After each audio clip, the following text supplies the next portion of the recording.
Everyone, welcome back to my channel BU study point. आज हम देख रहे हैं BE सेमेस्टर फर्स्ट इंग्लिश की unit first and introduction to Indian writing in English के contribution of writer, जिसमें आज हम सरोजनी नायडू के बारे में पढ़ेंगे। सरोजनी नायडू एक बहुत ही ज़्यादा इंस्पायरिंग फिगर रही हैं हमारी कंट्री के लिए। She was among the women who participated in freedom struggle. इनका जो है फ्रीडम स्ट्रगल में भी कंट्रीब्यूशन रहा है। इवन जब हमारा कॉन्स्टिट्यूशन बना तो उसकी ड्राफ्टिंग में भी ये इन्वॉल्व थी, और ये जो थी ये फर्स्ट वुमेन बनी जो कि यूनाइटेड प्रोविंस की गवर्नर बनी। मतलब यूपी की पहली गवर्नर जो थी वो सरोजनी नायडू थी इंडिपेंडेंस के बाद, और ये फर्स्ट वुमेन थी जो गवर्नर बनी थी। तो चलिए अब हम इनके बारे में जान लेते हैं, इनके मेजर लाइफ इवेंट्स और इनके कंट्रीब्यूशन के बारे में जान लेते हैं जो कि इन्होंने इंडियन इंग्लिश लिटरेचर में दिया। सरोजनी नायडू का टाइम पीरियड है 1879 से 1949 के बीच में। इनका जन्म जो है वो हैदराबाद में होता है 13 फरवरी को 1979 में। इनकी जो एजुकेशन है वो मद्रास, लंदन और कैम्ब्रिज में होती है। Sarojini was an poet and an Indian activist known for her history-altering deed related to instilling feminism। तो सरोजनी नायडू जो है वो एक पोएट थी और इंडियन एक्टिविस्ट थी। एक्टिविस्ट का मतलब होता है पर्सन जो कि कैंपेन और पॉलिटिकल सोशल चेंजेस के लिए जो है कैंपेन करता है। कैंपेन मतलब अभियान चलाता है, जो पॉलिटिकल और सोशल चेंज के लिए अभियान चलाता है, उसे हम एक्टिविस्ट कहते हैं। तो और वो उनकी हिस्ट्री अल्टरिंग डीड्स के लिए भी उन्हें जाना जाता है। मतलब जो उन्होंने इतिहास को बदलने वाली उनके जो कर्म हैं उनके लिए भी उन्हें जाना जाता है, और उन्हें फेमिनिज्म के लिए भी जाना जाता है। मतलब नारीवाद को बढ़ावा देने के लिए भी जाना जाता है।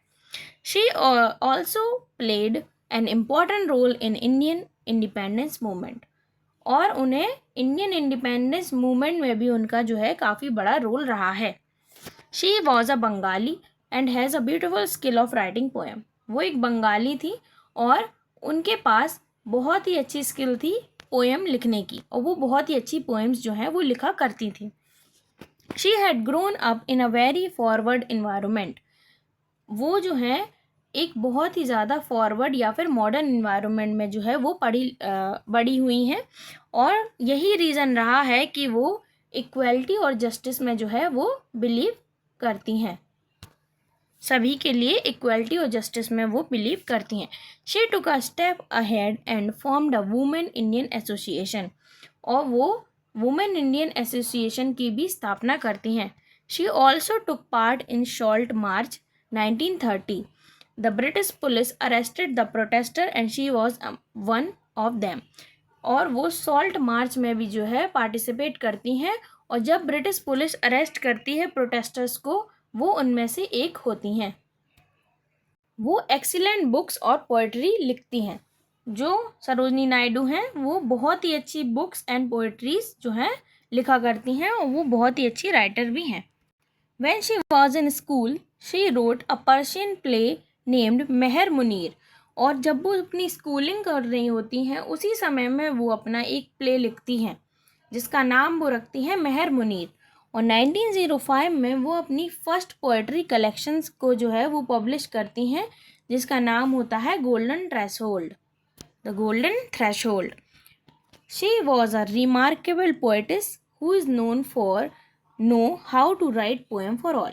और वो एक रिमार्केबल पोएट हैं जिन्हें पता है कि सबके लिए स्टोरीज कैसे लिखी जाती हैं। रिमार्केबल मतलब अद्भुत। वो एक बहुत ही अद्भुत पोएटिस हैं जिन्हें पता है सबके लिए कैसे कविताएं लिखनी हैं।